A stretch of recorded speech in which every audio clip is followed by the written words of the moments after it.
Thưa quý vị, mới đây, đặc phái viên thương mại của Thủ tướng Anh Garnier đã có chuyến thăm và làm việc tại Việt Nam.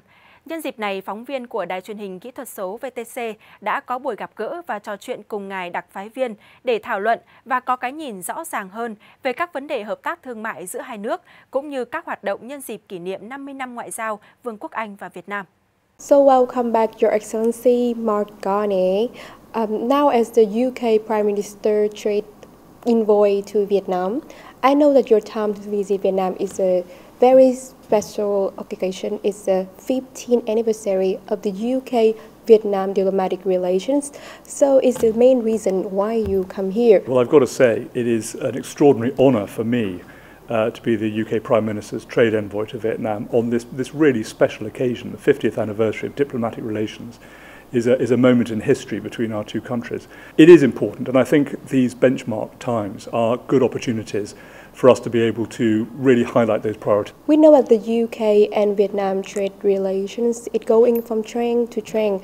Especially it's the UK-Vietnam Free Trade Agreement. I mean the UK VFTA taking effect in 2021. Can you share some specific benefit that the UK VFTA had been bringing to the businesses and the people of two countries over the past 2 years? Well, the terrific thing about the free trade agreement was that it liberalised 99% of tariffs on trade between our two countries. The result of this is an increase in trade year on year of 20% over the last year.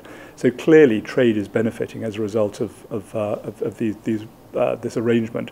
But I think that the free trade agreements do two things, one of which is they make it easier to do trade, and that's a good thing. But the second thing they do is less easy to understand when you're analysing them.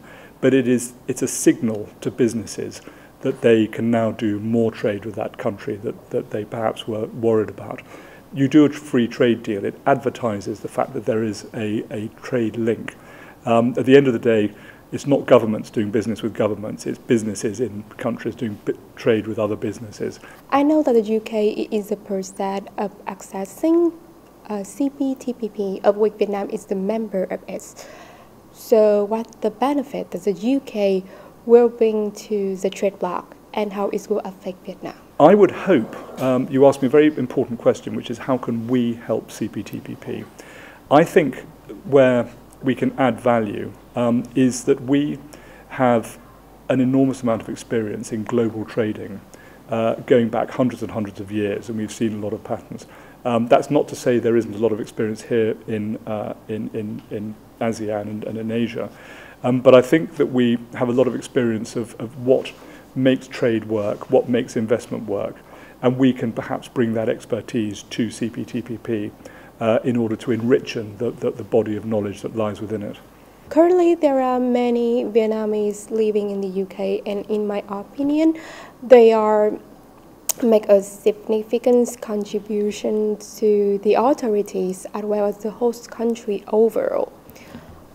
So how will the British government still continue its policy on connecting and developing so the Vietnamese community can harness their own strength? Well, I think there's two ways. I mean, one is you mentioned how the British government can do it, but I think before I go into that, it's worth talking about the UK-Vietnam network.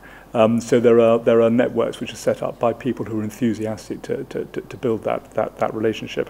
I think we learn as much from Vietnamese students coming to the UK as Vietnamese students learn being at UK universities. It enriches our culture. You know, we left the European Union because we want to be global traders, global players. You don't become a global player by not welcoming people to your country. So thank you, sir, for taking time to interview with us.